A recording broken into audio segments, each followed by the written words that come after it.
నమస్కారం రేషియా టీవీ వార్తలకు స్వాగతం. నా పేరు సుమలత. వార్తల ముందుగా హెడ్లైన్స్.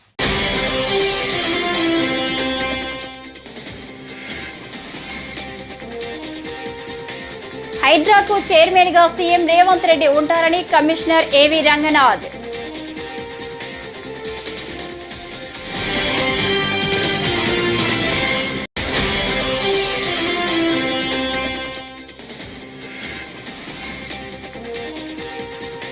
వైసీపీ నేతలకు AP deputy CM Pawan Kalyan strong warning.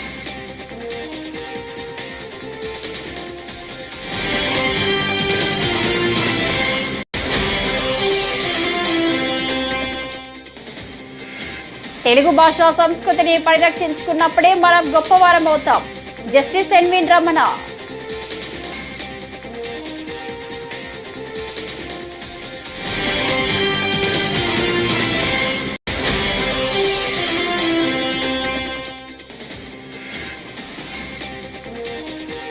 తనపై ప్రతీకారం తీర్చుకోవాలని, నా ఇంట్లో ఆడవాళ్లకు ఇబ్బంది పెడుతున్నారని మాజీ మంత్రి పేర్ని నాని మండిపడ్డారు.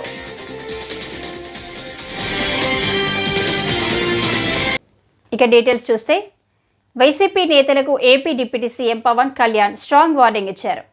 అధికారులపై దాడి చేయడం వైసీపీకి కొత్త కాదంటూ ఆగ్రహించిన ఆయన, ఇది వైసీపీ రాజ్యం అనుకుంటున్నారా, ఖబర్దార్ అంటూ మండిపడ్డారు. గాలివీడు ఏపీడీఓ జవహర్ బాబును అమానుషంగా కొట్టారు. ఇష్టారాజ్యంగా అధికారులపై దాడి చేస్తే దాడి చేసిన వారిని ఎవరూ రక్షించలేరని, కూటమి ప్రభుత్వం అంటే ఏంటో చేసి చూపిస్తామని హెచ్చరించారు. జిల్లా సుదర్శన్ రెడ్డి గారి గతంలో కూడా ఈయన ఇదే ఎంపీడీఓలో ప్రతాప్ గారి మీద దాడి చేశారు, శేఖర్ నాయక్ గారి మీద దాడి చేశారు, అలాగే శ్రీనివాసులు రెడ్డి గారి మీద దాడి చేశారు. ఇది వీళ్ళ రాజ్యాలు అనుకుంటా ఉన్నారు. ఇష్టానికి మేము చేసుకోవచ్చు. జవహర్ బాబు గారు కూడా చెప్పింది ఏంటంటే, మూడు తాళాలు అడిగారు. మీ అమ్మగారికి ఇస్తాం, అది ఆవిడ మండల పరిషత్తు ఆవిడకి పదవి ఉంది కాబట్టి వాళ్ళ పిల్లలకి ఇవ్వమంటే ఎందుకు ఇవ్వం అని చెప్పి వాళ్ళ మనుషులు దాడి చేసి అమానుషంగా కొట్టారు. ఆయనకి హై బీపీ ఉన్న వ్యక్తి, హార్ట్ ప్రాబ్లం ఉన్న వ్యక్తి, పైగా కూర్చోబెట్టి కులాన్ని దూషించడం.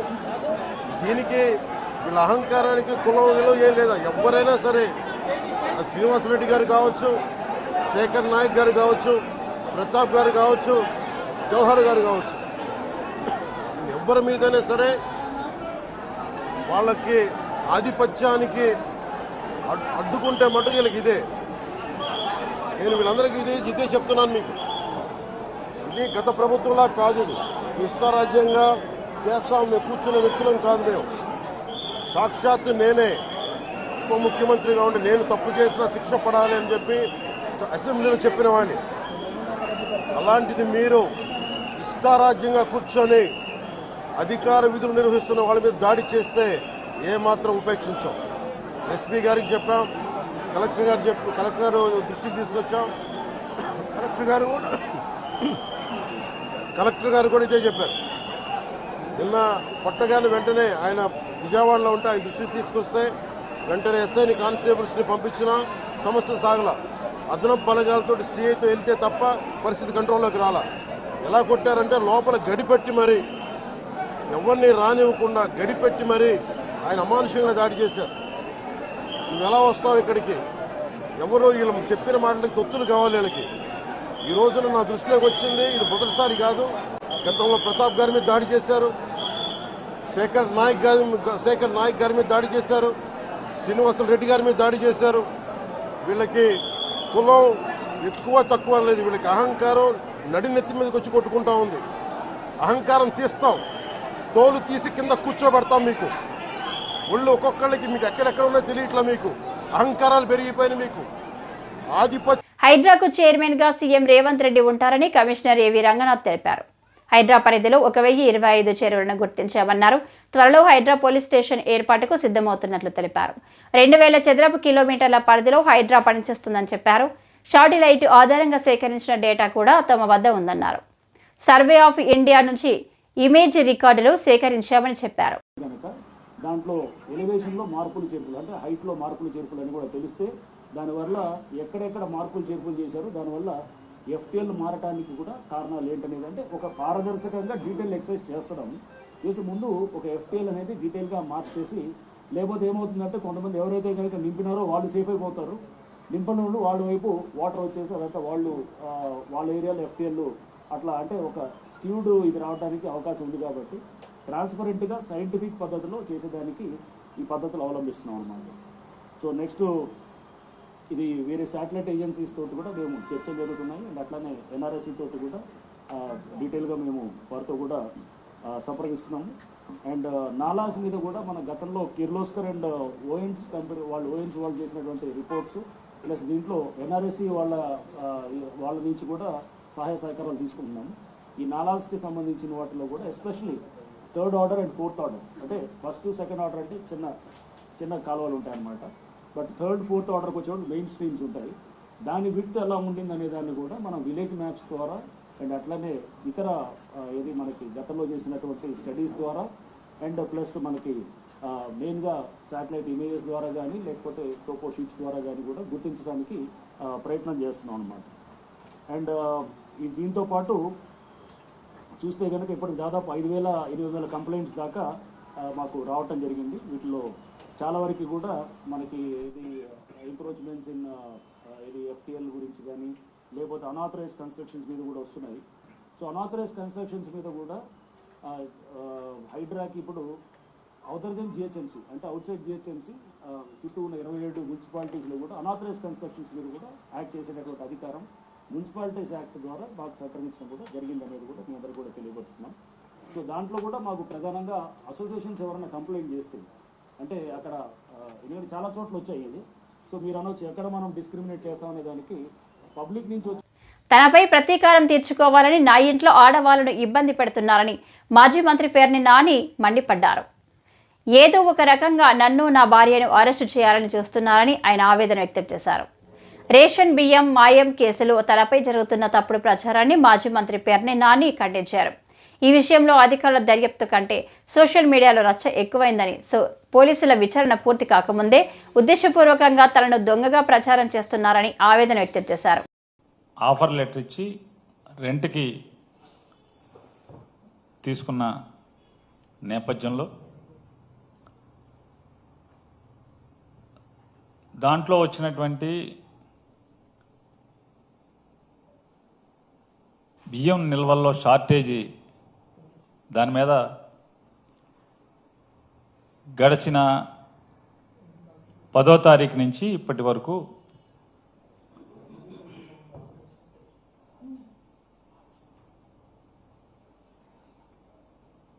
పేర్ని నాని ఒక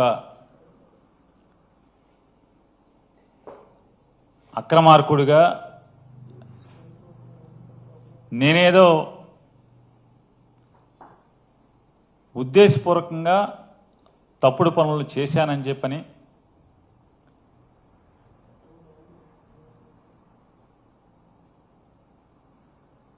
పోలీస్ ఇన్వెస్టిగేషను డిపార్ట్మెంటల్ ఇన్వెస్టిగేషన్ కంటే కూడా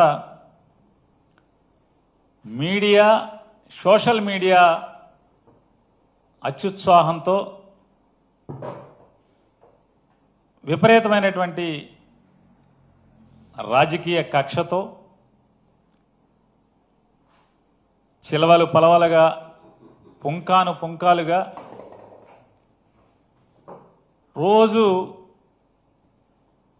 వండి వార్చుతున్నటువంటి పరిస్థితులన్నీ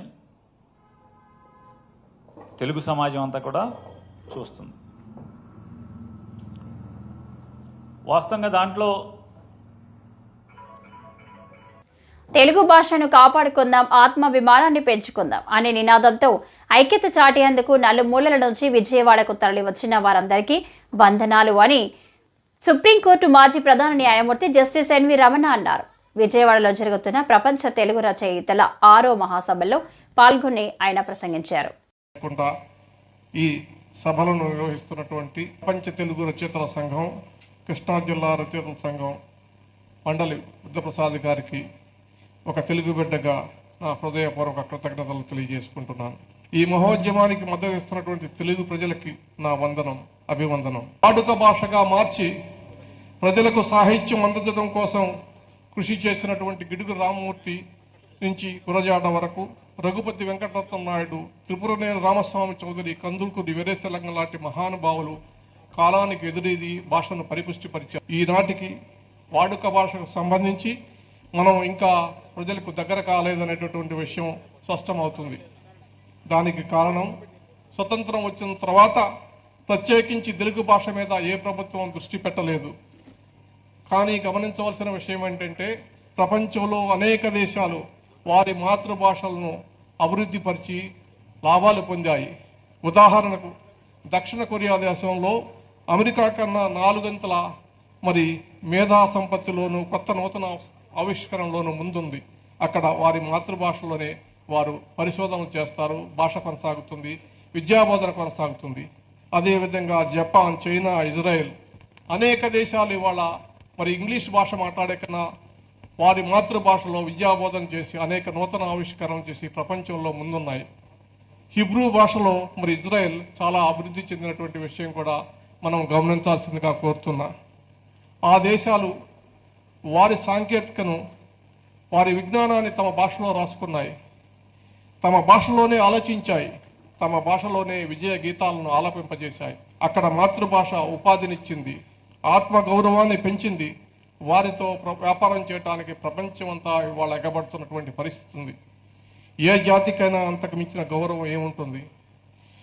మాతృభాష మీద మమకారంతో దాని అస్తిత్వాన్ని భద్రాచలంలోని శ్రీ సీతారామచంద్ర స్వామి వారికి 40 లక్షల విలువైన రత్నాలతో పొదిగిన కవచాలను కానుకగా సమర్పించారు హైదరాబాద్కు చెందిన పిన్నమనేని బాలమురళీకృష్ణ శాంతి దంపతులు. ఈ కానుకను అందించారు. రాగిపై బంగారు పూత పూసి రత్నాలు పొదిగిన కవచాలను తమిళనాడులో ప్రత్యేకంగా తయారు చేయించారు. ఈ కవచాలకు ఆలయ అర్చకులు ప్రత్యేక పూజలు నిర్వహించారు. ఆదివారం ప్రధాన ఆలయంలోని లక్ష్మణ సమేత సీతారాముల మూలమూర్తులకు ఈ కవచాలను అలంకరించనున్నారు.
నటీనటులకు సామాజిక బాధ్యత అవసరమని సినీ నిర్మాత దర్శకుడు తమ్మారెడ్డి భరద్వాజ అన్నారు.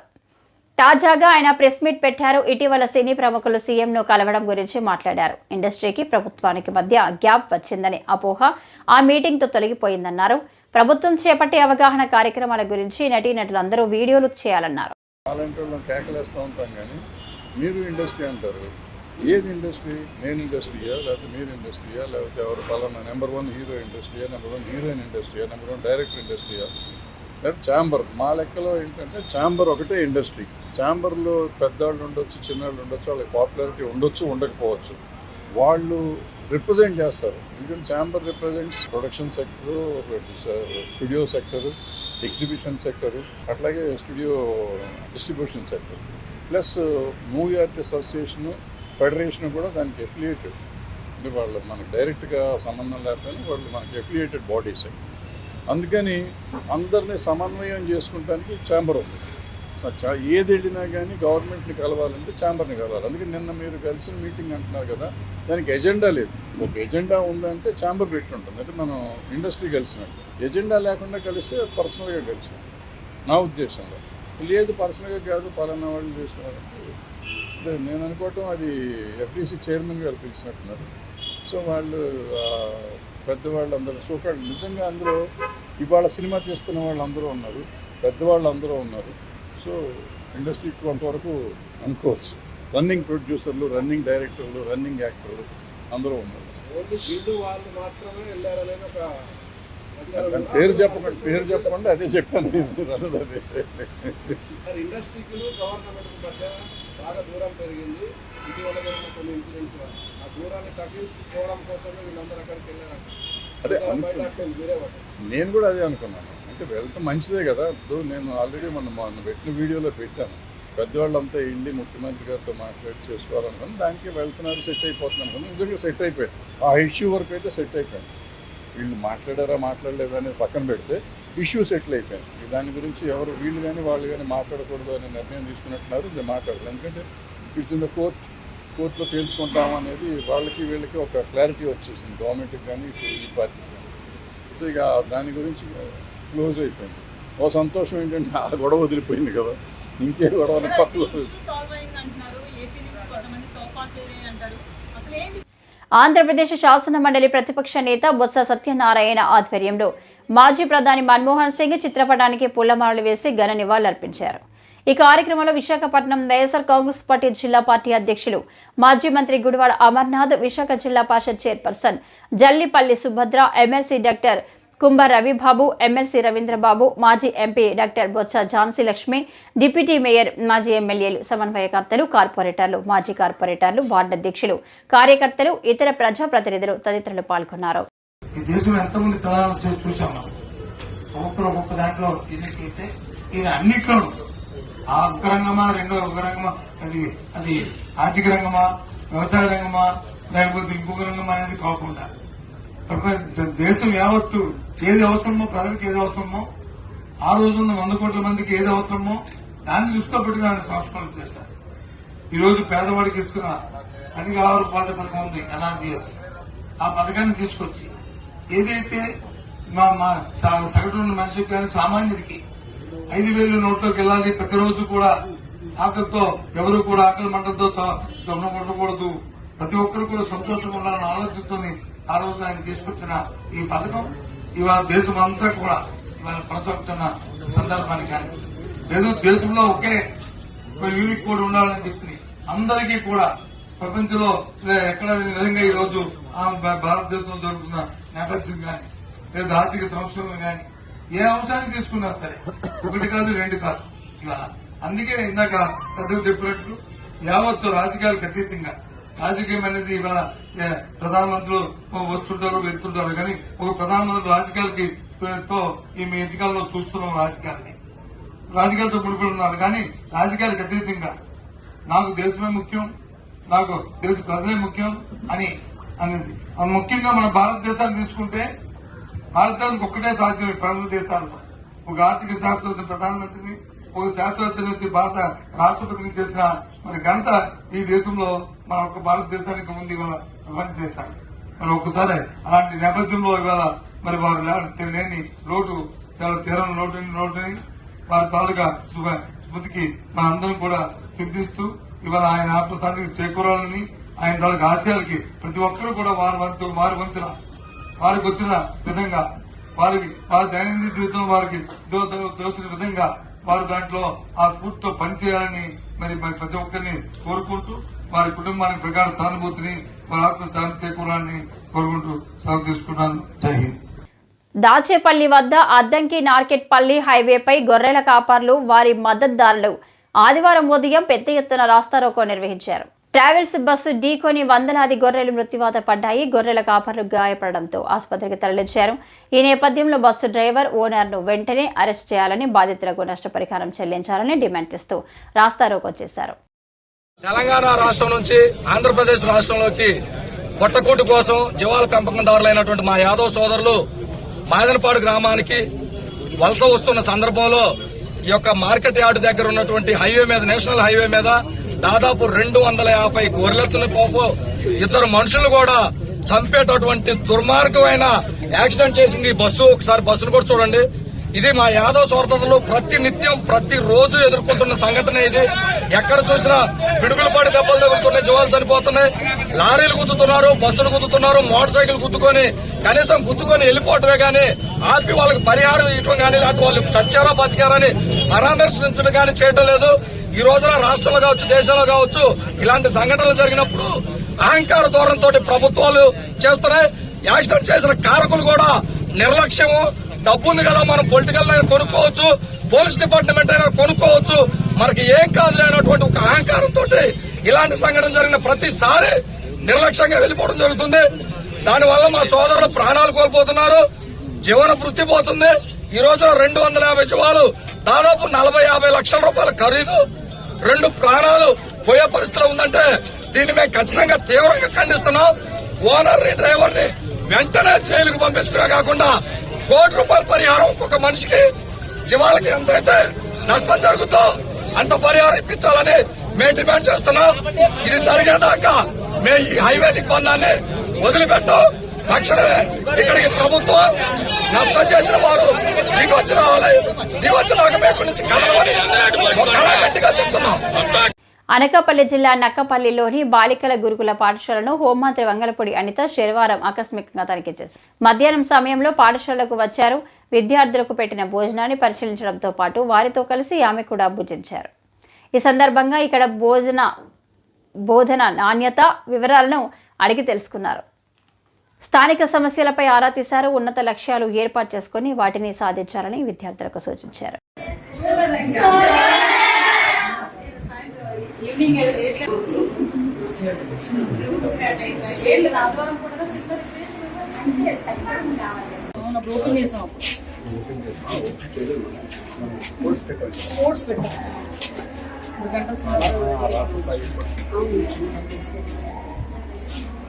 విషయం ఏమవుతాయంటే ప్రాపర్ గా ఎక్సర్సైజ్ లేకపోయినా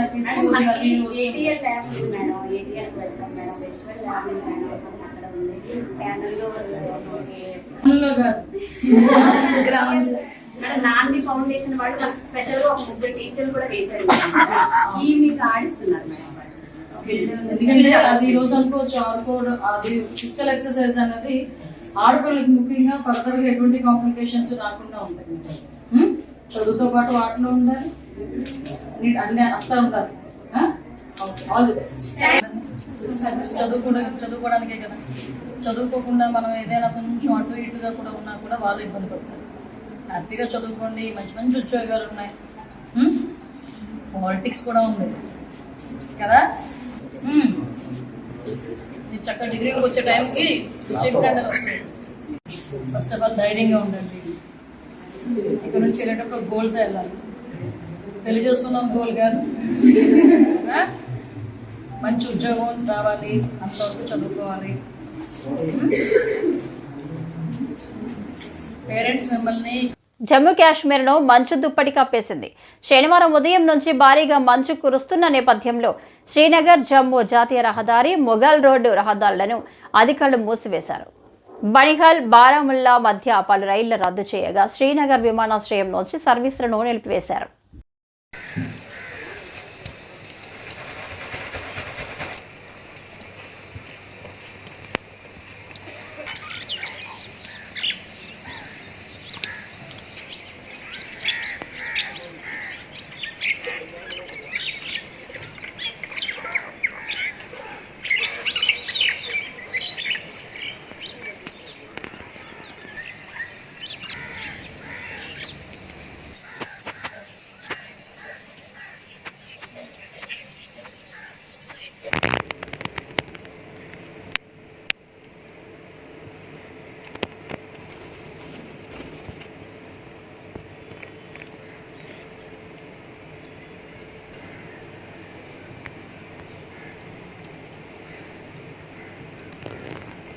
పులివెందుల పట్టణంలోని మున్సిపల్ కార్యాలయం వద్ద ఎమ్మెల్సీ భూమిరెడ్డి రామ్ గోపాల్ రెడ్డి శనివారం నిరసనకు దిగారు.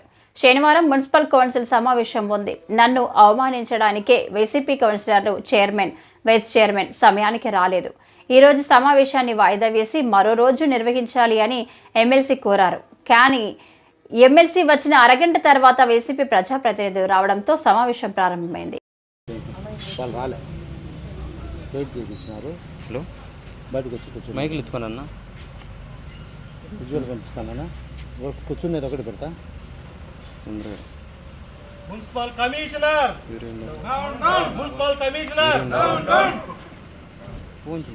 ఎందుకు మీటింగ్లు పెట్టాలి నాకు అర్థం కాదు. మీరు సమయానికి ఎందుకు పెడతారు మీటింగ్లకు? 10:30 మీటింగ్. మేమేమన్నా చైర్మన్ గారు ఇంకోటి ఉండాలి, కోరం లేకుంటే వాయిదా వేయండి మీటింగ్ 10:30. సమావేశం జరిపి చైర్మన్ గారు సార్ ఏదన్నా కానీ కాక పిలిచాలి మీరు బాధ్యతగా. చైర్మన్ గారు ఇప్పుడు చెప్పారు సార్, వస్తున్నారు సార్. మేము ఎందుకు రాలా? రేపు పెట్టు.